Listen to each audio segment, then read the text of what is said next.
This is our year. Look at those moves. Look at those moves. Look at those moves. Look at those moves. Let's go! Let's go, Cowboys! Let's go, baby!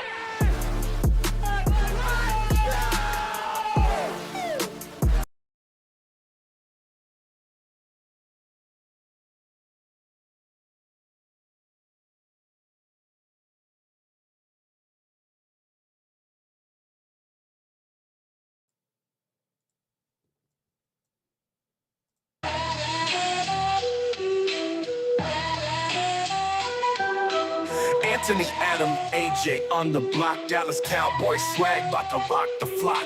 Canadian hosted them Philly birds get mocked. Cowboys CanFan podcast game locked. Crack 'em if you got 'em, pop tops and chill. Vancouver reppin' Dallas, show some real skill. Knockin' Philly chirps, we roast 'em on the grill. Crack 'em if you got 'em, hear the buzz and thrill. Big D, energy, no chillin' BC. Oh, get that crack 'em in you, son. I'll take a real crack 'em. You know what? Whatevs. You got a boneyard in front of you. I got a boneyard in front of me. But hey, that's what happens. This is Monday morning hangover, baby. Monday Or morning not, it's not hangover. Monday morning. Well, technically, it depends on when you wake up, right, boys? Am I right?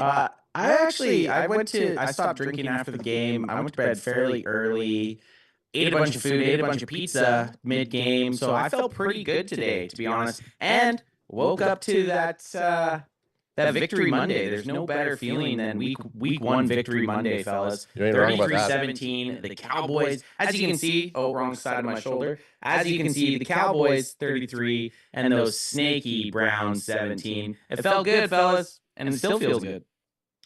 Felt real good. Felt really good, and big shout out to Paul for that rap song, that new intro for this new show. We're gonna see how it goes, and when we say we're gonna see how it goes, it means that we're locked in, basically. Yeah, So- we're locked in. We're just gonna do it, no matter if we have one person or 100 watching us. And it's fun because usually we'd have to wait. Well, we'd be talking to each other in the DMs and stuff, but we'd have to wait till Wednesday to get our thoughts about the game. And this is a good way, still fresh and crack 'em if you got Crack 'em if you got 'em, son. Crack 'em if you got 'em, son. Crack 'em if you got 'em, guys. Yeah, and it's also going to allow us to focus the Wednesday show pretty much entirely on week 2, because we'd always run into basically we have so much to say and things come out, which we will touch on Wednesday. If something comes out that's important about the game from this show to Wednesday, we'll go back and we'll touch on it, but it's going to allow us to kind of wrap up week 1 with the Monday hangover and then move on to week 2, starting with the main event. So,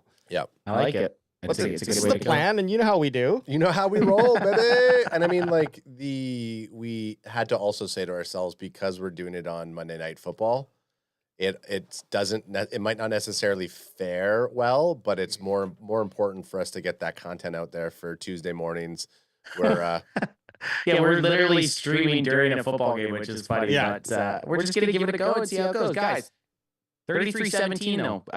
Did you expect it? I'm going to ask you guys that right from the get-go. Did you expect the Cowboys? Because they dominated. The 33-17 in my mind doesn't represent what the game felt like. Like, it felt like the Cowboys pretty much took control of it the whole time. yeah, We had some really close calls from chat in their score prediction. Let me just read a couple out. Jenkins 33-10 for the Cowboys. Jakey B 23-17. And then Brent Packer guy 24-17. So like a couple guys within one score.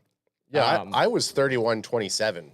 That's pretty good, too. Oh no, sorry, no, I was 30. No, I can pull it up here. I'm pretty sure I was 31-17. I'm almost positive I was 31-17. Yeah, 31-17. Yes, you were 2 off. Hey, that's pretty good. That's really close for us. AJ, you had a higher score than mine. My score wasn't even close. You played a conservative 2013, and I said 34-21. So I think I mean, that's pretty good too. 34-21. You guys were right in that wheelhouse of this actual score.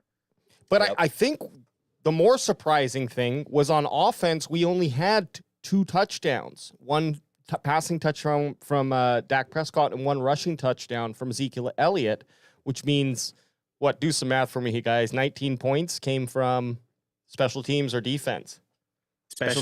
strictly special teams because it was a punt return for one of them by Turpin, and then the rest was Aubrey. Yep. That's right. So, I mean, the defense helped with a couple of the takeaways they had with the Eric Kendricks interception and the Trevon Diggs interception, but putting in the work was the special teams. Like the special teams scored more than half the points, and that's what we want to see realistically. That's special teams is for the little they play in a game, it holds so much importance to an overall structure of a game. Absolutely. Couldn't have said it better myself.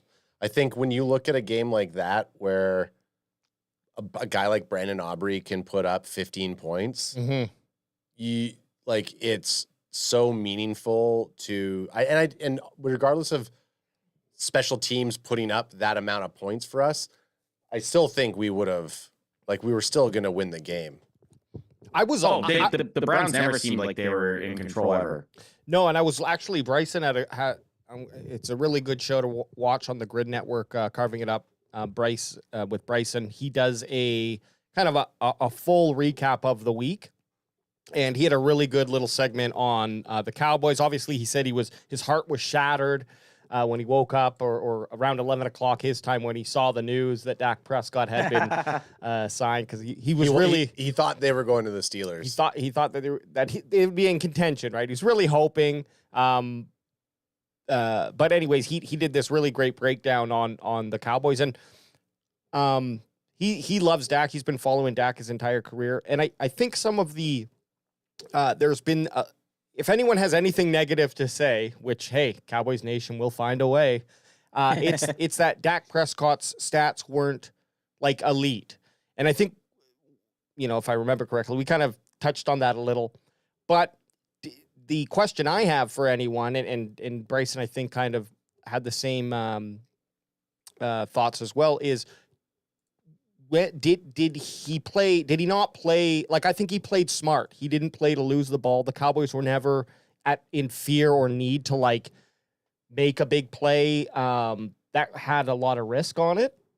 And when the Cowboys needed to make big plays, Dak was actually really damn good. Bryson had his numbers. He was through something like over 80% in the plays that we needed to have something happen.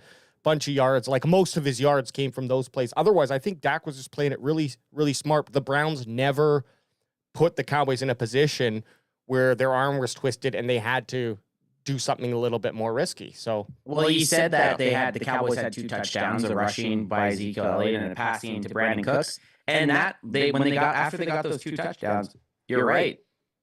They were just kind of, when they had the chance, they were just essentially trying to kind of not necessarily waste the clock or run the clock out, but they could play conservative. There was no reason to take big shots. And even with that, they did take a couple chances down the field. They had one deep pass to CeeDee Lamb that hit out of his hands, which could have really put the game away. But there was really no need at any point for the Cowboys to completely go outside of their game plan. Their game plan was to get a lead, then run the ball and play behind their defense, which they executed quite well. Yep, and I guess a good person to kind of switch to here is Dak's buddy, Ezekiel Elliott, who, I don't know if this was rumors or the truth, but Zeke was in his hotel room with Dak Prescott, or in Dak Prescott's hotel room with Zeke in a trainer or something like that when Dak got the news. Don't ask me why Dak and Zeke and their trainer are all in the hotel room together. Okay, that's just classic. Snorting lines. Party till I die. Party till I die. Yeah, bringing back some of that. What else are they doing? They're just snorting lines. That's the only thing that makes sense. But that's awesome. Dak got the contract, was there with his boy Zeke. They shed some tears. Probably had a couple Lizzies lined up, and we're just ready to go. So, but Zeke Elliott, decent game. I think for me, better than what I expected. 10 carries, 40 yards, 1 touchdown, a long of 9.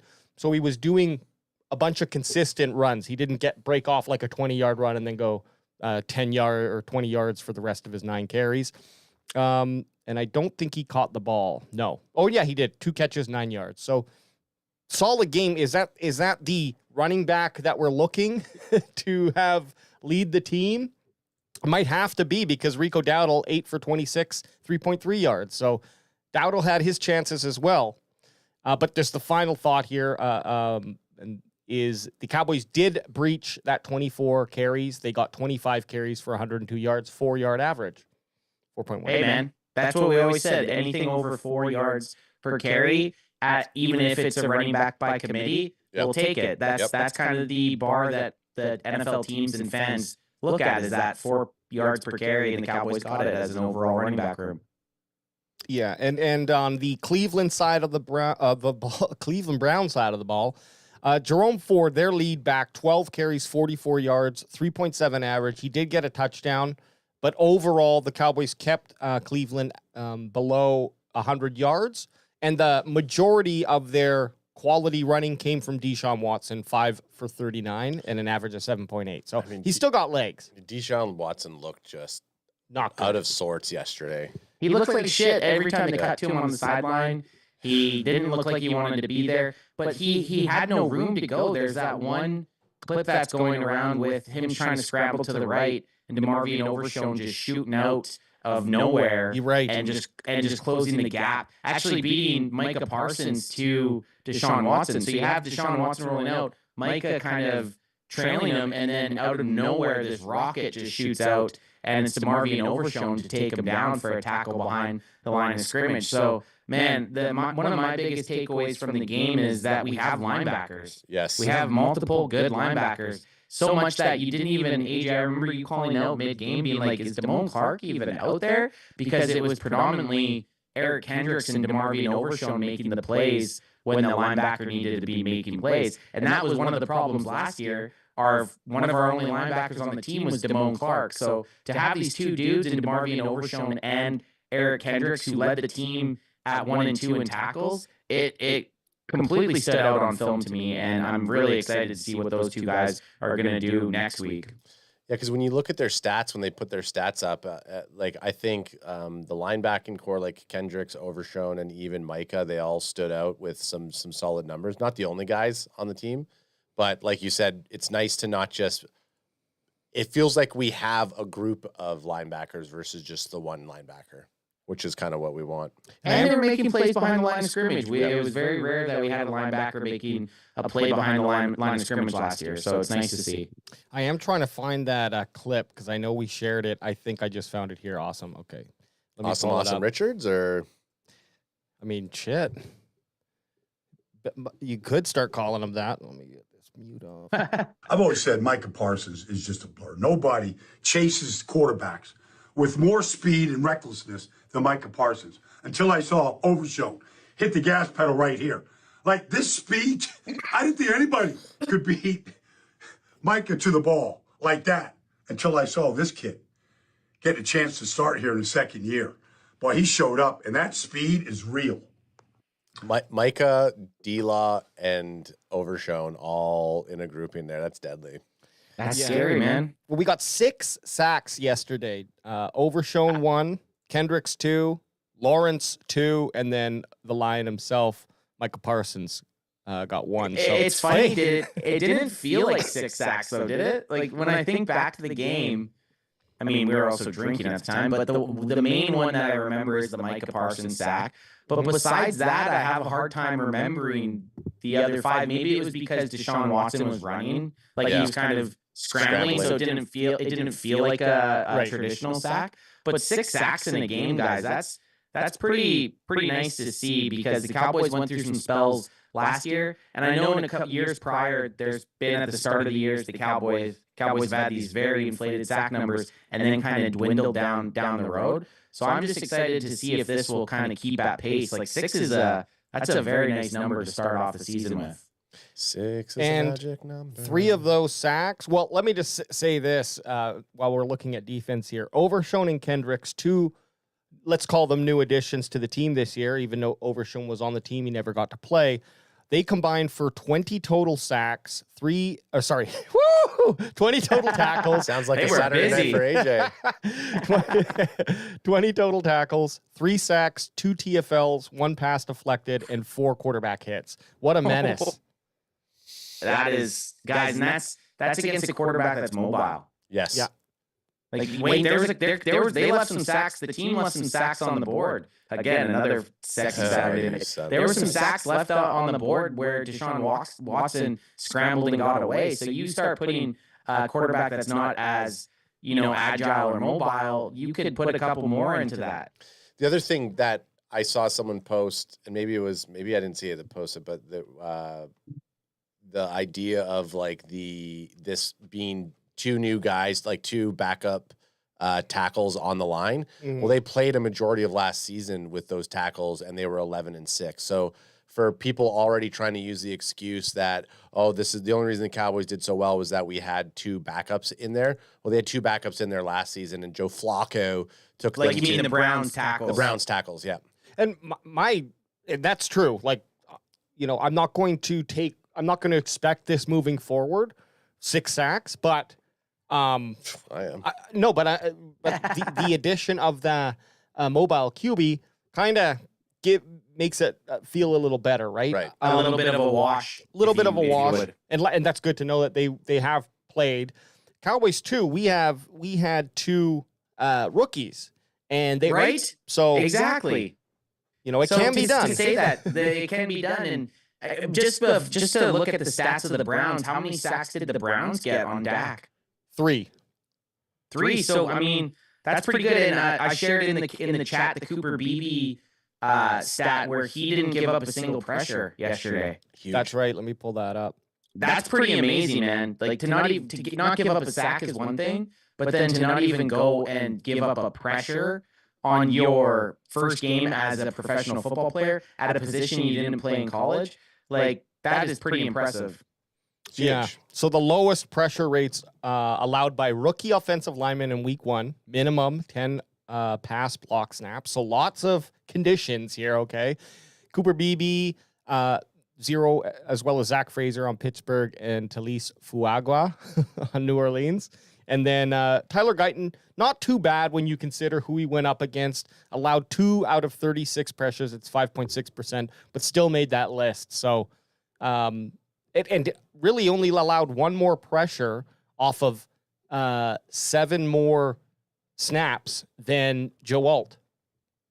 I do like looking at this list and seeing some of these other names because Zach Fraser was a guy that we wanted the Cowboys to draft. Graham Barton was a guy that we wanted the Cowboys to draft. So for those guys to both all be up on the list and then our guy Cooper Beebe to even surpass them, hey, man, I like he. He was he's up there as the number 1 up there. Well, try to run past that guy. He's 2 people. Yeah. He's 2 people side by side in one. Did we? I remember when the one guy got through. Wasn't BB's fault, right? No, it ended up being, I said when it first happened, it was like the second or third play of the game, Dak Prescott got killed by the nose tackle. Yeah. And I was like, oh man, Cooper Beebe just got burned. And then it showed the replay and it was Zach Martin that actually got right. tossed. That's right. Zach Martin got kind of bitched to the side. The guy just kind of yard sailed him over a little bit. And I was like, man, that's kind of scary if a guy can toss Zach Martin over like that. But Beebe ended up holding his ground. And we weren't completely sold as Beebe being a center. We liked the pick. We knew he was a bruiser, but right now I'm super excited for this offensive line because next week Tyler Guyton isn't playing against Myles Garrett again. So having him have to face Myles Garrett in week 1 is invaluable. Like, that's a learning curve lesson that you can't teach in training camp or practice, no matter how many times you go against Micah Parsons, right? So I'm glad that he already got that off his I don't know, docket. On his resume, I guess. Off his sack. Added it to his on his resume. Added to his resume. And if he would have had this same game against, say, a no-name, we might have been a little bit more feeling like, he's okay. He's gonna learn. But I think this was a great introduction to the NFL for both those rookie O-linemen. Totally. There was also another rookie out there in our secondary who I think the linebacker stole the show. The show on defense, if I may be so bold to say. Yep. Yeah, you're not wrong. But we had this young stud, Kalen Carson, come in versus Amari Cooper. Not Stephon Gilmore.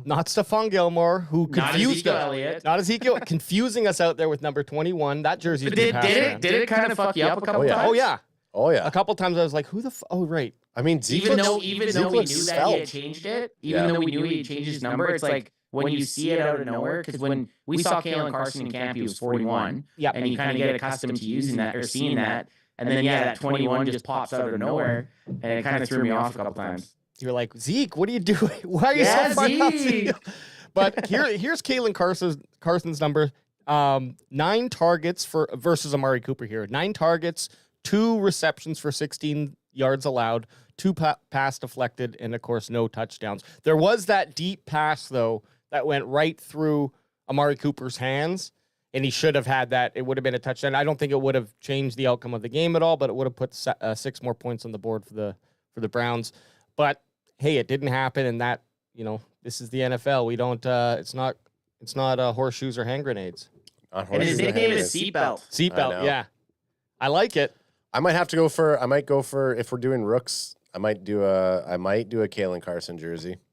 Oh well, I gotta get a Zeke 15. I just Zeke have 15. to. Zeke back on the team, man. It's just it makes me excited. And Zeke, I know we were talking about offense, and now we're talking about Kalen Carson, but I just gotta say Zeke looked decent.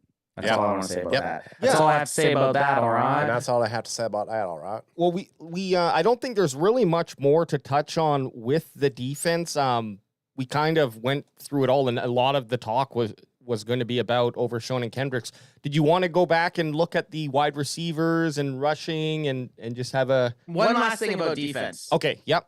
Defense. Our boy Diggs back, baby, with the picks or with an interception. We Love got to give that guy some love. That's right. And I hate how they don't have interceptions on the main board here. It's right below. That's lame. Oh, here it is. Sorry. Well, Kendricks and Diggs. They give you their own. It gives you its own section. I mean, the Kendricks one was nice. The Kendricks one was nice because Micah had that nice deflection. Right. And then Kendricks Playing popped in. volleyball? Yeah, and then Service. But I mean, like when you talk about having somebody so spastic like Deshaun Watson there, and he's just whipping and throwing it, like you want to see some of that stuff. So I love seeing Kenny get the interception, but I think Diggs felt good. It felt like he's back, baby. He is back. And leading towards our hangovers, a couple shotguns for each of those interceptions. Oh yeah. Oh shit. Oh, Yeah, it was. yeah. That's right. How many takeaways? There was two defensive takeaways and the special teams Return. touchdown. Oh, Woo! Are you so going to be good. switching up from Screech? I don't know. Bring something No, else? I'm gonna buy a fresh bottle so we don't have to drink this spitty. Fuck, yeah. The thing that made Adam almost barf is thinking about all the backwash in it. I guarantee he got it in his head as he was pouring it, and it was hot and warm, and Maybe he that's needed what it chills. was. I just don't know. I mean, I was drinking the other thing. I think I was drinking the Samsung, the rum. So I already had the Oh, rum. yeah, the you rum- already the, not the, into ru- that. The rumming wasn't feeling in my bloods, in my plums. Oh gosh, I could just fucking taste it today. A little bit, and I don't know, good or bad. It was bad. No, yeah, no. But on the defensive side, the secondary outside of the 2 cornerbacks seemed fairly quiet. I think Big Donald Dubb had a nice big hit.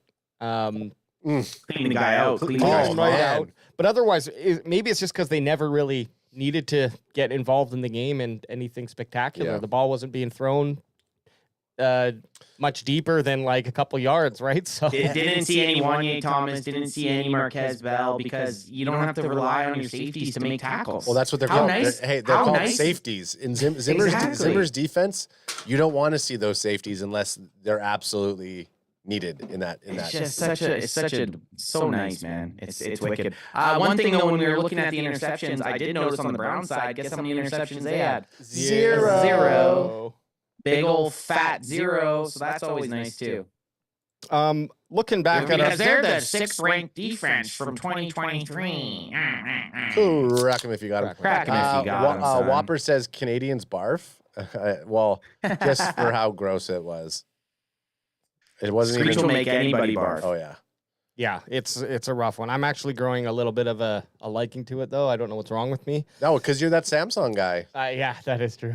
Yeah. Samsung, I think, is much nicer. But so outside of Zeke with 10 carries, 40 yards rushing and a tug, we mentioned Rico Dowdle, 8 for 26, 3.5 yards.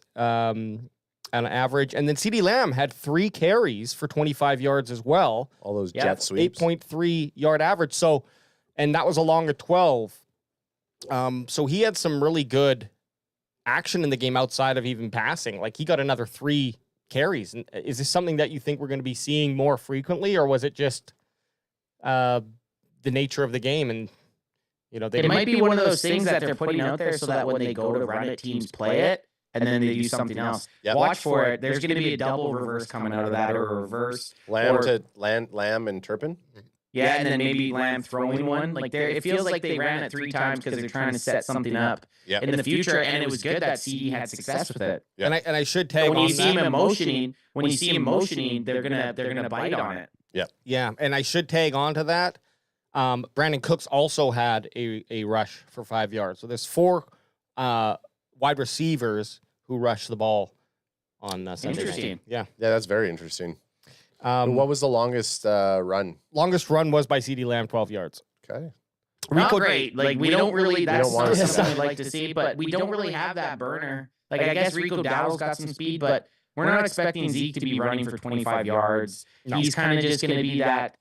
Wear the team down. I mean, maybe when Dalvin Cook gets out there, we see a little bit more, but So yeah, true. I think this is the offense that we just kind of got to get accustomed to, where there might not be a whole bunch of big run plays, which is okay. I'm okay with that. Beat the team down. If we're doing 4.1 yards average, so like you substitute the Lamb, let's say Lamb doesn't have the 25 yards and that goes to Dalvin Cook, which hopefully Dalvin Cook does more than 25 yards in a game. But if we're above 100, I think 100 yards with 4 average, that's good. 1 touchdown, that's not bad. It's not terrible, but it's still not great. That's most NFL running backs are going to break off the 25, 102 yards for 1 yard average and a touchdown by themselves. Yeah. Like most starting first string running backs are going to be able to do that. Which so 2 of our guys should be able to produce. If we're doing that, like Zeke and Dowdle should be getting the 25 carries to amass over 100 and some odd yards. Don't like the Browns have a very good front 7. So that I mean, for the Cowboys to get 100 yards, a touchdown, and a 4.1 average, I'll take it. And it's so hard to judge so much from week 1. I'd say, how many games do you think you guys need until you can kind of start seeing trends? 5 games. I say by week, that's fine. I say week 4 is when you would start to get panicky if things are not improving by then. Right. But if this consistency happens where the defense is kind of controlling the game, the run and then the offense is coming in playing smart football and scoring points to keep us ahead. And if you score 30 if you score over 30 points and you're really not taking any deep risks, I think it shows pretty good.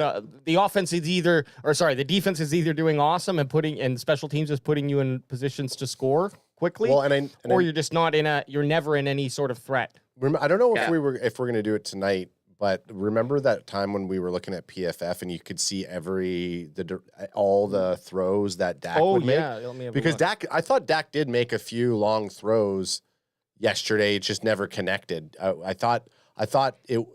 Out of like the success, I think maybe some of our throws were a little bit more shaky.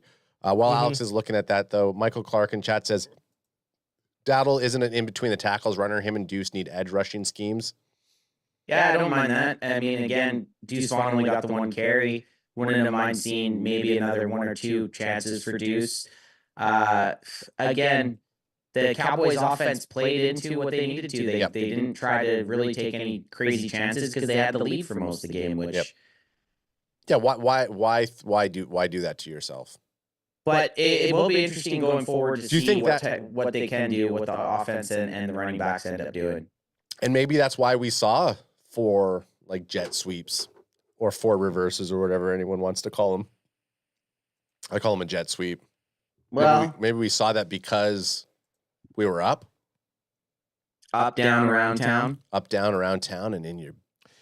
I know what you're talking about. I can't find it. That's okay. Let's look for it because that is a pretty cool thing. But I think it's might be too early in the week. Might be a Oh, little, true. and it also only shows select things. So Right. Okay. Well, I but guess yeah, that is awesome. Yeah, That I is guess an awesome- I was just thinking, like, when you look at now that if we're moving on to the receiving, Yep. I mean, chat's already talking about it. I mean, do we want to get on to Fergie, or do we want to save that for after we talk about some receivers? Sorry, I'm looking for that thing. Just like obviously another big news coming out was Fergie possibly having an ACL tear. Doesn't look like it. They're announcing that it's a sprained MCL. He might not even miss. They're saying in the chat that he might not even miss any games. Which is great because at the time you see a guy go down how he looked like he was in some pain, and he's a pretty big integral part of this offense coming off of his best year last year. That's some nice news compared to what Cowboys fans are used to after week one, where a guy gets hurt and he's usually done for season. Yeah. So knowing that Jake Ferguson isn't going to be out for a big chunk of time, if any time at all, I think we got to be pretty stoked about that. Jenkins is saying that Fergie said he could have came in yesterday. Crack me if you got And they him. want us to crack one for Fergie. So that's a crack 'em for Fergie right there. Crack it for Fergie. Yeah, it looks like he's just considered week to week with a sprained MCL. But here's the thing: if Ferguson isn't 100%, let's not take a risk. I mean, New Orleans looks good, and it looks like we're going to have to try to outpace them in scoring. That's for sure, much more than the Browns. Derek Garston Carr. But I do. Granted, they played Carolina. Very true. Then that's very fair. But my thought is just if he's not 100% and there is that risk of it's weak, of a weak knee, and we just want to give him some extra time, I wouldn't mind seeing John Stevens Jr. come out there. And He was a healthy scratch last week. It would be nice to see him because I feel like he's the direct replacement for Ferguson in my mind. Like he's more of a receiving type tight end, and when he's had the chance in preseason and training camp, he showed some stuff. So if you're right, if Jake Ferguson is hurt or even like 60%, this isn't the time to wheel him out or let him go out there. No, exactly. And it's a long season. Of course, I want to see what Jake Ferguson can do, but I'd rather wait if that's the case, if he's feeling a little weak. But the other receivers here, there was that beautiful bomb. So CeeDee Lamb, 5 for 61, 12.2 average, and he also had those 25 rushing yards, but still under a century mark. But then Brandon Cooks with that beautiful route to the corner of the end zone, catching that. Yep. I don't know. Dak was throwing it to the heavens. And he was just wide open. He just threw that ball so far up. Yeah. So And no one was even close to Brandon Cooks. Like there was no one within 5 yards of him. no, he just ran I don't know if the route confused the defender because he wasn't running anything speedy. Like, of course, everyone's running, but he was hooking to the end zone. So It was kind of like a fade. So fade. Yeah, maybe the guy just lost it. Yeah, I mean, it was a weird. We talked about it yesterday, though. But and maybe Jenkins, you can attest to it. Like on TV, you're looking at half the field is blaring sun, and then half the field shade. Stuff like that can mess players up on the field, depending on how you're looking and where you're going for it. But Oh yeah, for sure. That field's fucking looks like it'd be so shitty to play in, and especially a midday game, like Cowboys. The Cleveland when they had the ball sometimes there, it was Turpin when the Browns kicked to Turpin, and he lost the ball. Yeah. In the sun. Yeah. Because he's just like. Where and then is you it? see the In the worst shadows. spot. And then you see the shadow creeping up the field. Like that's got to be so tough to play in. Did you want to look at the Cleveland side of the ball and just have Let's take a peek. Yeah, and Michael Clark was saying Dak threw the ball 6 yards before Cooks broke his route. So Dak was already launching it before Cooks even broke. He knew. That's why he probably threw it up so high. But of course, we know just Deshaun Watson had a pretty lackluster game. 24 for 45, 169 yards, 3.8 average, 1 touchdown, 2 interceptions, 6 sacks for 32 yards. Oh my gosh. Jeez. That's the game tape, right? That's the tail of the tape right That's there, a tail man. of the tape, man. The 6 sacks and the 2 turnovers, crazy. Yeah, exactly. I mean, it really looked like Cleveland couldn't get anything going. Whether or not that's on Watson's shoulders for just not being the guy who everyone thought, or he certainly looks like he's digressed from his 2021, 2022 year, whichever one it was. He had a very good season before all of his personal issues started to catch up to him. So I don't know. Cleveland's in a bad position with that contract, with that quarterback. They need a bounce back game. Imagine another stinker like this. Imagine another Deshaun Watson game where he gets 6 sacks 6 times and has multiple turnovers. Oof. Man, that'll be all bad. After Joe Flacco basically led the team to the postseason, it's not looking good for Deshaun Watson. And the type of contract that he has, they can't move on from him. They can't. I watched a breakdown on it today. Like they literally have him. Even if by like 2027 they were to cut him, they're still forking over like 40 million in like dead cap. Like it's literally a bad, like they can't do anything. The Houston Texans made out like bandits. Yeah, absolute bandits. And the Texans went and completely revitalized their organization with that by getting rid of him too. They won it. So they drafted CJ Stroud with the picks that they got and just completely switched it around. Now, I don't want to make this a Deshaun Watson No, you can. podcast. Hey, this is how we debrief games. Or Cleveland Browns, I should say. But the Browns do have an interesting, unfortunate potential for them to basically rip up the contract. Is Deshaun Watson is now accused of sexually assault by a Texas woman from 2022 incident or 2020 incident. Is this new? This came out within the last 24 hours. Yeah, Kilo's saying he's being sued again in Houston. Right. So, again, I always think, like, innocent until proven guilty, and that's how it should be. But does this give the Browns enough, and are the Browns going to be willing to be like, okay, terrible scenario to happen, but can we make the best of it and have our contract ripped up? If there was any sort of wording within the contract that said you need to not sexually assault women. If you sexually assault women, you are no longer a Brown. If he is found guilty, if this goes the whole length of that, they can just cut him. It could result. Like, I don't know the specific wording, but that's their kind of golden ticket to this, to get out of that contract, because that is a ridiculous contract. But that's TBD. Now, do you think the Browns are paying a female in Houston to sue him? It might be. Listen, if you can be successful, we will give you a quarter of his contract that we owe him. Yeah, that wouldn't be bad. So then the rushing game for the Cleveland Browns, Jerome Ford, 12 for 44, 3.71 touchdown and 11 long. The team had 19 carries, 93 yards total, 4.9 average, and 1 touchdown.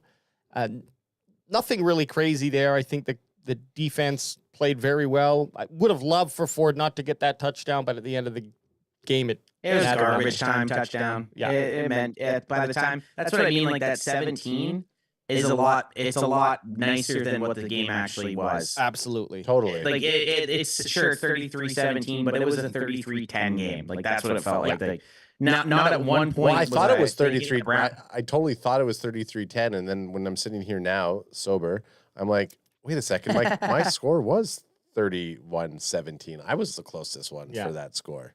Well, I don't even remember the touchdown kind of. I don't even really remember. It's because it was garbage time. You knew the game, and that's why it's tough. Week 1's a tough one. The Browns' offense looks like shit. Their defense played pretty well, but at the end of the day, Cowboys are 1-0, baby. And there's nothing better than starting the season off 1-0 after all the shit we had to listen to fans throughout the offseason. It just feels good that the Cowboys started off on the upside, keeping pace with the Eagles. Now we get to go into week 2 against the New Orleans Saints.